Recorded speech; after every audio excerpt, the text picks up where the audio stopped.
ज्ञान तो बहुत है दुनिया में, ज्ञान तो इतना है कि इसको अथाह समुद्र बोला गया है। किसी भी गुरु के पास चले जाओ, कहीं भी चले जाओ, किसी भी पंथ में चले जाओ, किसी भी समाज में चले जाओ, किसी भी गली में चले जाओ, कोई ना कोई ज्ञानी वहां बैठा ही हुआ है तुम्हें कुछ ना कुछ बताने के लिए। एक गली भी सुनी नहीं है, तुम देखो तो सही गली में जाके, तुम एक बार राम नाम की चर्चा करो तो सही, देखो कितने निकल आएंगे तुम्हें रास्ता बताने वाले। यानी ज्ञान की कोई कमी नहीं है, लेकिन सत्य ज्ञान की कमी है। रास्तों की कोई कमी नहीं है, लेकिन सच्चे रास्ते की कमी है। नामों की कोई कमी नहीं है, लेकिन सच्चे नाम की कमी है। अब इसी सच्चे नाम को आपने जानना है कि सच्चा नाम है क्या, क्योंकि नाम तो युगों युगों से चलते ही आ रहे हैं।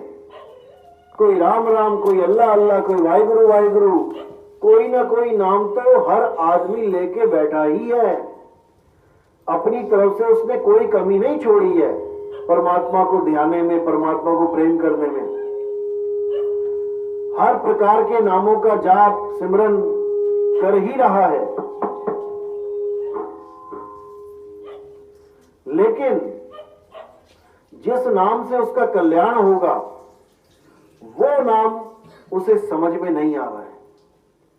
वो नाम जो उसकी मुक्ति का कारण बनेगा, वो नाम उसको समझ में नहीं आ रहा, क्योंकि इंसान उन नामों के पीछे पड़ गया है जो नाम स्वयं इंसानों ने बनाए हैं, जो नाम 52 अक्षरों से बने हैं। और ये 52 अक्षर बनाने वाला कौन है? ये खुद स्वयं इंसान ही है। हम जीव भी नहीं कह सकते कि जीव 52 अक्षर बनाता है। जीव तो कुत्ता बिल्ली हाथी घोड़ा भी है, ये भी जीव है, लेकिन इन्होंने 52 अक्षर नहीं बनाए। जो इंसान चोला है 52 अक्षर वहीं से निकलते हैं, उसी से उत्पत्ति होती है 52 अक्षरों की। और कहां से होती है? होठ कंठ जीभ तालु से,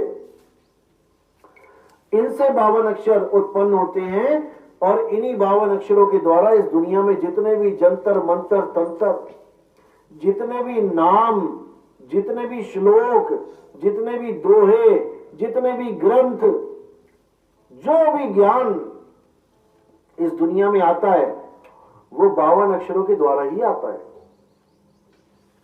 जितने भी ग्रंथ है आप उठा के देख लो, उसमें क्या लिखा है? अक्षर ही तो लिखे हैं। अक्षर जोड़ जोड़ के पूरा पूरा ग्रंथ बना दिया।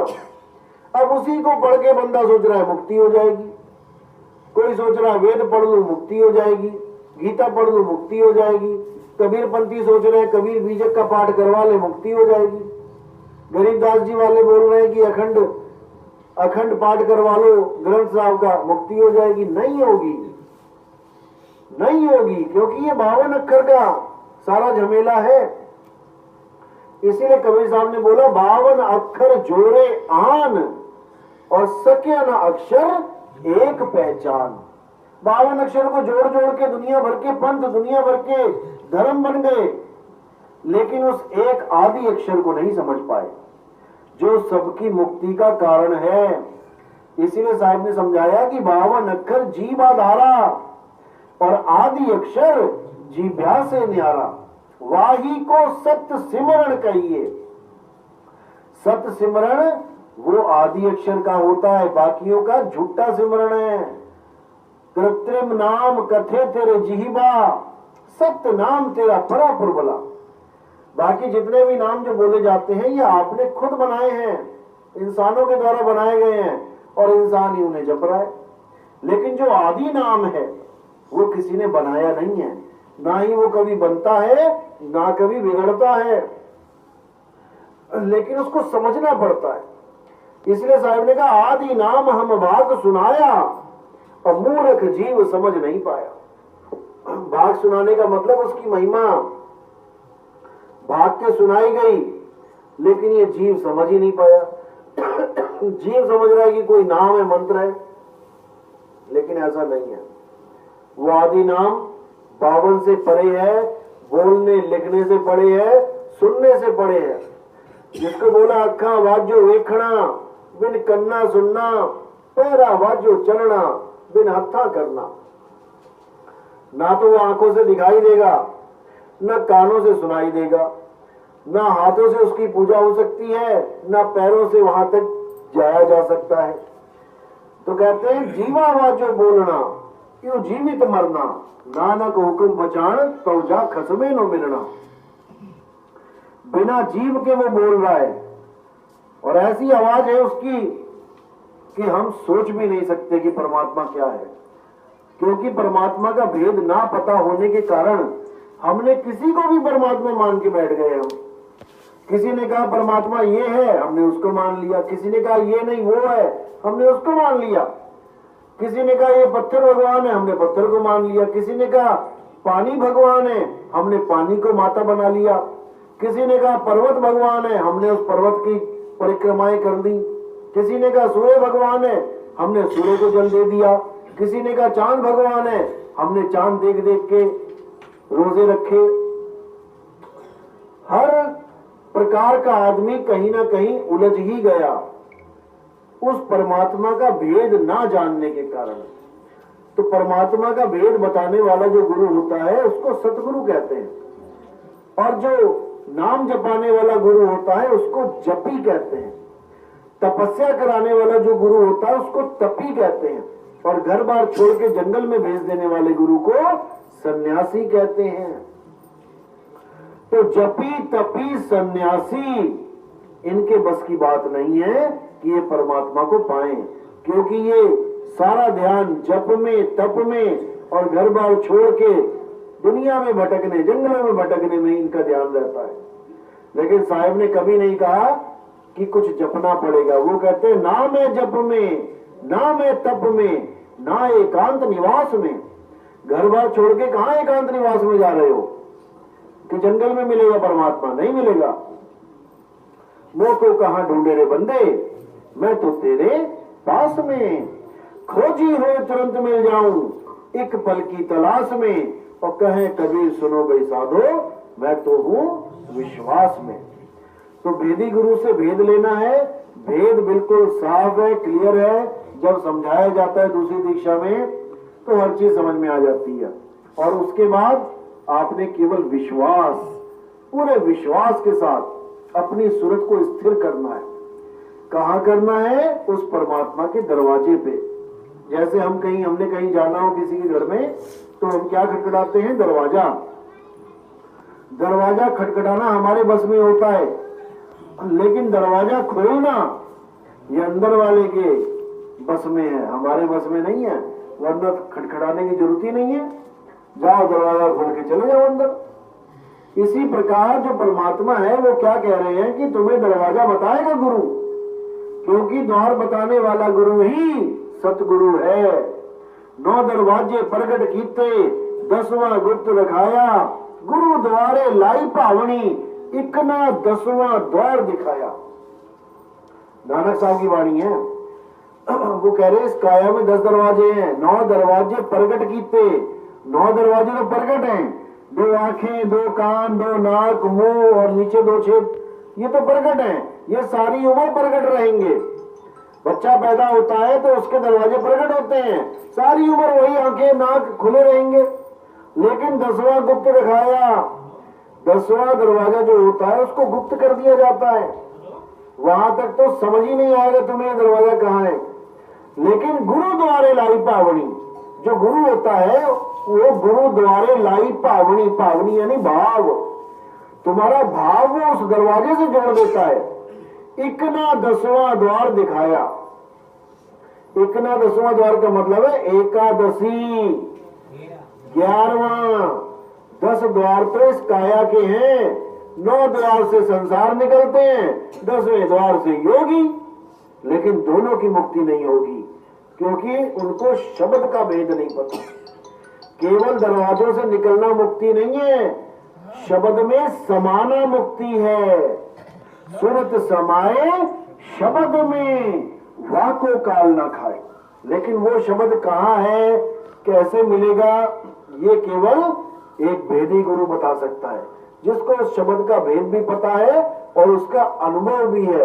वही तुम्हें सही अनुभव का ज्ञान देगा, तुम्हारे नकली या झूठे अनुभव को काटा मार देगा, वो उसको खारिज कर देगा। जिसको असली नोट की खबर हो उसके पास तुम नकली नोट लेके जाना, वो नकली नोट बिल्कुल देखने में असली लगेगा, लेकिन वो पहचान करके खारिज कर देगा उसको कि ये नहीं है भाई। और वही नोट किसी अज्ञानी के पास देखो चलाओगे चल जाएगा। यही चीज गीता में बोली है, हे अर्जुन, अगर तुम सत्य को जानना चाहते हो तो तुम किसी ऐसे गुरु की शरण में जाओ जिसने आत्मा को जान लिया, क्योंकि आत्मा ही सत्य है और शरीर असत्य है। जो गुरु तुम्हें ये ज्ञान दे दे कि तुम आदमी और औरत नहीं हो, तुम शरीर नहीं हो, तुम एक आत्मा हो, वही सतगुरु है। और जो अपनी फोटो खिंचवा के तुमसे आरतियां करवा रहा है, वो गुरु सच्चा गुरु नहीं है कि वो अपने आप को आदमी मान बैठा है। अरे आदमी तुम इस जन्म में हो, पिछले जन्मों में क्या थे? कई जन्म है कीट पतंगा, कई जन्म गजमीन कुरंगा। कितने जन्मों में कीड़े मकोड़े, हाथी, बिल्ली, चीते, क्या क्या नहीं बने। आज इंसान बन गए, एक दिन ये भी चला जाएगा, फिर पता नहीं क्या बन जाओगे। तो जब तुम चींटी मकोड़े नहीं रहे, वो तुम्हारा असली स्वरूप नहीं रहा, तो इंसान चोले को क्यों अपना स्वरूप मान लिया? ये भी कुछ समय के लिए ही मिला है और थोड़े समय भोग के फिर वापस 184 में। लेकिन कब तक? जब तक तुम्हें वेदी गुरु नहीं मिल गया। जब तुम्हें वेदी गुरु मिल गया, तुम्हें साधन बता दिया कि करना क्या है। अरे ना कहीं आना ना कहीं जाना, आपे में आप समाना। सबसे पहले तो इस आस को तोड़ना है। जैसे कई लोगों को पूछो क्या तुम वापस आना चाहते हो दुनिया में, सारे हाथ खड़ा कर देते हैं, हाँ मैं आना चाहता हूँ। अब उनसे पूछो क्या तुम जाना चाहते हो दुनिया, जाना नहीं चाहता। अब बिना गए आओगे कैसे भाई? बिना गए आने की आस लगा ली है तो जाओगे कैसे?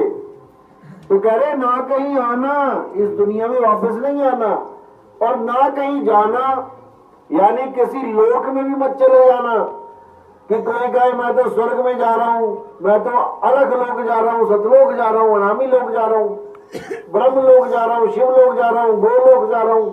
किसी लोक में नहीं जाना। ना कहीं आना ना कहीं जाना, आपे में आप समाना। तुम्हारी जो सुरता है, जो तुम्हारा ध्यान है, तुम्हारी सूरत ही भटक रही है, कभी इस लोक में कभी उस लोक में, ऐसे ही भटकती रहेगी, ऐसे ही जन्म मरण में चक्रों में पड़ी रहेगी, जब तक तुम्हें तुम्हारा निज घर नहीं मिल गया, निज ठिकाना नहीं मिल गया। और वो कब मिलेगा? जब तुम्हें ऐसा गुरु मिलेगा जो असत्य को छुड़वा दे और सत्य को पकड़ा दे। सोई गुरु पूरा कहावे, 2 अक्षर का भेद बतावे, एक छुड़ावे एक लखावे, तब प्राणी निज घर को जावे। तब प्राणी निज घर को जाएगा जब तुम्हें ऐसा गुरु मिलेगा जो इन 52 अक्षरों को छुड़वा दे और उस आदि अक्षर रूपी आत्मदेव का लखाव करा दे। क्योंकि हे अर्जुन, आत्मा ही सत्य है। आत्मा का ना तो कभी जन्म होता है, ना ही आत्मा की कभी मृत्यु होती है। इस संसार में जो कुछ भी बदल जाता है, जो कुछ भी पैदा होता है, वो असत्य है, माया है। यहां तक कि हमारी जो काया है वो भी माया है, वो भी बदल रही है। और भजन भी गाते हो, कभी राम बन के कभी श्याम बन के चले आना। तो यानी जो बदल रहा है, कभी राम बन के कभी श्याम बन के, जो बदले सो माया संतो, जो बदले सो माया। लेकिन आत्मा नहीं बदल रही। आत्मा अजर अमर अखंड अविनाशी अटल सत्य है। आत्मा अचल है, आत्मा नित्य है, शाश्वत है, पुरातन है, सनातन है। अगर कोई कहता है कि मैं सनातन धर्म का हूं तो उसे आत्मज्ञान होना चाहिए। अगर वो किसी शरीर की पूजा करता है और कहता है कि मैं सनातन हूं, सनातनी हूं, वो नहीं है सनातनी, क्योंकि वो उसकी पूजा कर रहा है जो कल को बदल जाएगा।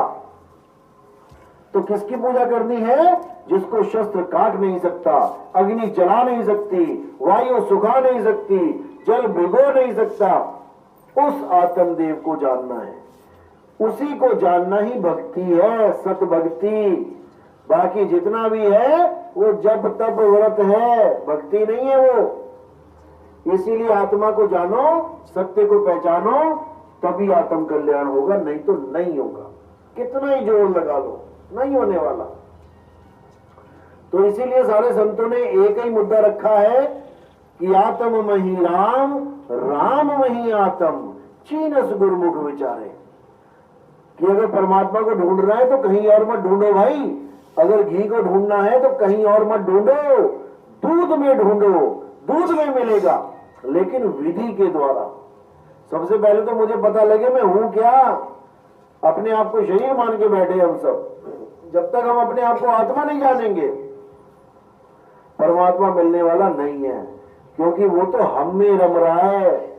जो तिलमाही तेल है और ज्यों चकमक में आग, तेरा साईं तुझ में है और जाग सके तो जाग। तू किसकी पूजा करने लग गया? अरे तेरे पास शरीर है, तेरे पास आत्मा है, तू किसके शरीर की और आत्मा की पूजा करने लग गया? ये बल्ब किसके पास जाए, ये पंखा किसके पास जाए? करंट को ढूंढने के लिए। अरे इसके पास ही करंट है, तभी तो चल रहा है ये। ऐसे ही परमात्मा तुम्हारे पास है। नर नारी और कीट पतंगा, सार शब्द सब ही के संगा। ऐसा कोई है ही नहीं जिसके साथ परमात्मा नहीं है, लेकिन कोई जान ही नहीं रहा है। घट घट मेरा साइया, सुनी से जना कोई, और बलिहारी हुआ घट की जिस घट प्रगट होए। जहां पर वो आत्मज्ञान प्रकट हो जाता है वो जीव का कल्याण हो जाता है। नहीं तो भटक रहे हैं, भटकते ही रहेंगे। कहां भटक रहे हैं? जहां तुम सोच रहे हो कि हम भगवान के घर जा रहे हैं, वही भटकना है। जल में मीन प्यासी, मुझे देखती आवे हासी।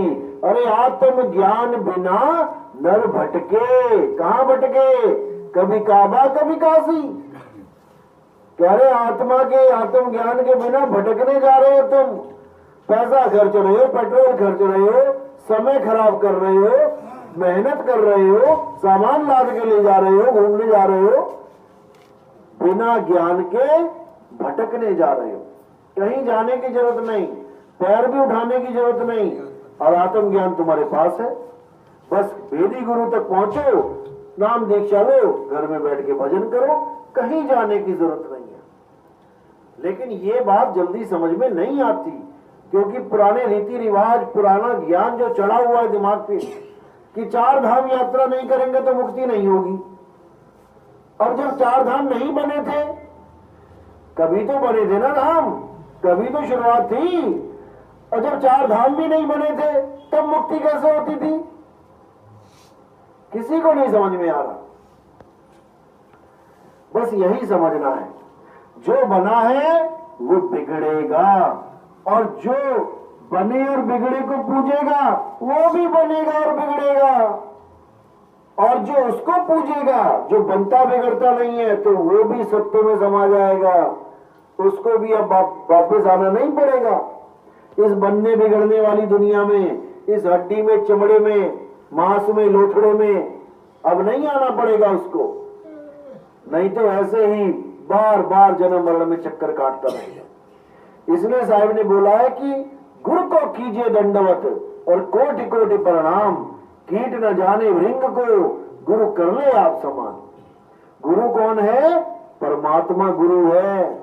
सब जगत का गुरु एक ही है, और वो तुम्हें अपने समान कर लेता है। वो तुम्हें चेला बना के नहीं रखेगा हमेशा, वो तुम्हें एक कर लेगा। जैसे गंगा नदी कहां से चलती है, चलती चलती चलती समुद्र में जब गिरती है तब उसका अस्तित्व खत्म हो जाता है। वो समुद्र में मिलके समुद्र ही हो जाती है। अब वो गंगा नहीं रही। गंगा कब तक थी? जब तक भटक रही थी, चल रही थी, और जब समुद्र में गिर गई अब अचल हो गई, अब कहीं नहीं जाएगी वो। इसी प्रकार चलने वाली जो अवस्थाएं हैं, कोई भी चल रहा है वो जीव अवस्था है। और जब अचल अवस्था यानी आत्म अवस्था में प्राप्त होता है तो वही परमात्मा कहलाता है। उसमें कोई भेद नहीं रह जाता। कोटि तो ब्रह्मा भये और कोटि भये ईश, साहिब तेरी बंदगी से जीव बने जगदीश। वही जगदीश अवस्था को प्राप्त कर लेता है। तो उसी अवस्था को प्राप्त करने के लिए हमारा जन्म हुआ है यहाँ शरीर का, इस मनुष्य चोले का। नहीं तो 184 में आ जाते, क्या फर्क पड़ता है उसको। जहां हजारों लाखों हिरण हैं, हजारों लाखों गाय बैल बकरी हैं, तुम्हें हमें भी एक और खड़ा कर देते वहां पे 4 टांगे देके। लेकिन बंदी छोड़ ने दया करी है, जो तुम्हें इंसानी चोला मिल गया। साहिब कबीर बकस जब दीना, सुंदर मुनि से गुदड़ी लीना। यही गुदड़ी है, ज्ञान गुदड़ी, जिसमें तुम्हें ज्ञान हो सकता है। लेकिन हमें नहीं समझ में आ रहा कि ज्ञान है क्या, क्योंकि वेदी गुरु नहीं मिल रहा। ज्ञान गुदड़ी पढ़ रहे हैं 7-7 बार दिन में, कह रहे हैं इसी से मुक्ति हो जाएगी। अरे इससे मुक्ति नहीं होगी, इसमें भेद बता रखे हैं कि वेदी गुरु से पूछो क्या क्या लिखा है, तब समझ में आएगा। लेकिन जल्दी समझ में नहीं आता, क्योंकि अज्ञानी जीव जन्मों जन्मों के अज्ञान को ढो रहा है। ऐसे ऐसे संस्कार लेके पैदा हो रहा है कि क्या बताया जाए। परमात्मा के नाम पे बलियां दे रहा है, हृदय कठोर हो चुका है। किसी का खून बहाने पर भी दिल में कोई दया नहीं आती, तो वो धार्मिक नहीं है। क्योंकि धर्म का उसूल है, धर्म का नींव है दया। जहां दया तहां धर्म है, जहां लोभ तहां पाप। जितने भी पाप हो रहे हैं आज दुनिया में, केवल लोभ के कारण, लालच के कारण। जितने भी रिश्वत चल रही है, लालच के कारण। जितना भी भ्रष्टाचार है, लालच के कारण। अगर तुम लालच छोड़ दो तो तुम्हारा काम सीधा हो जाएगा, बिल्कुल सारी दुनिया में नंबर 1 हो जाएगा हमारा भारत। केवल लालच छोड़ने पे। लालच भी क्या है, जो तुम खा भी नहीं सकते, उसका लालच है। तुमने खानी 4 रोटियां ही है, सुबह दोपहर शाम, लेकिन तुम इतना ज्यादा लालची हो गए हो कि तुमने, अगर हिसाब लगाओगे, मैं उनकी बात कर रहा हूं जो भ्रष्टाचारी लोग हैं, सारी उम्र में वो अच्छा जीवन जीने के लिए ज्यादा से ज्यादा 1 करोड़ रुपए बहुत होता है तुम्हारे 70 साल निकालने के लिए। लेकिन ये पेट नहीं भरेगा उनका। 1 करोड़ छोड़ो, 1000, 1,00,000 करोड़ इकट्ठा करने पर भी उनकी भूख शांत नहीं होगी, जबकि सारी उम्र खाए तो खा भी ना पाए। क्या खाओगे? सारी उम्र सारे दिन खाते रहो, सारा दिन गाड़ियों में घूमते रहो, तब भी वो खत्म ना होगा। लेकिन भूख शांत नहीं हो रही है। और जितना भी तुम 2 नंबर का इकट्ठा कर रहे हो, वो तुम्हारे सिर के ऊपर बोझा पड़ता जा रहा है। अब तुम्हें अगला जन्म ऐसा मिलेगा, क्योंकि तुमने जिन लोगों से गलत तरह से पैसा कमाया है, अब तुम उन्हीं लोगों के बीच में उन्हीं से भीख मांगते फिरोगे। अगला जन्म ऐसा दर्दनाक होगा, जैसे ये पागल घूमते हैं, देखो अधनंगे, पता नहीं होता कपड़ा है कि नहीं, गंदे बाल, गंदे संदे, ये उन्हीं लोगों के हाल हैं। तपो राज राजो नरकम, ये उन्हीं लोगों के हाल है जो भ्रष्टाचार कर रहे हैं, दुनिया को लूट रहे हैं। इनकी ऐसी दुर्गति होगी कि कोई सोच भी नहीं सकता। और इनको इनकी फिल्म दिखा दी जाए थोड़ी देर की कि तेरा साथ ये होने वाला है, तो ये सब छोड़ देंगे 2 पल में। लेकिन माया ने ऐसा अंधा बना दिया उसको कि उसको समझ में नहीं आ रहा कि जो तू इकट्ठा कर रहा है वो बीज बो रहा है अपनी बर्बादी के, जिसका तुझे एक एक दाने का हिसाब देना पड़ेगा। तो इसीलिए कबीर साहब ने बिल्कुल साफ क्लियर बोला है। एक तो हो गया ये लोगों से लूटना, और एक गुरुआ लोग बैठे हैं कह रहे हैं तुमने अमीर होना है, काल की भक्ति करो, काल के नाम जपो, वो तुम्हें खूब सुविधाएं देगा। ओम कलियम हरियम शरियम जपो, खूब सुविधाएं मिल जाएंगी। कबीर साहब ने यह भी नहीं कहा कभी कि तुम काल से कुछ मांगो। उन्होंने क्या बोला? साहिब इतना दीजिए जावे कुटुंब समाए। काल इतना दीजिए कहां बोला उन्होंने? साहिब इतना दीजिए जावे कुटुंब समाए, और मैं भी भूखा ना रहूं, साधु भूखा ना जाए। इससे ज्यादा तुम्हें मांगने की जरूरत नहीं है। तुम्हारे काम निकलते रहे, बस इतना बहुत है जीवन में। तुम्हारे काम ना रुके, बहुत अच्छा जीवन हो जाएगा। कहते बड़े बड़े जो दिखे लोग, उनको व्यापे चिंता रोग। जो तुम्हें लगता है अरे ये तो बड़ा अमीर हो गया, उससे जाके तो पूछो उसकी हालत।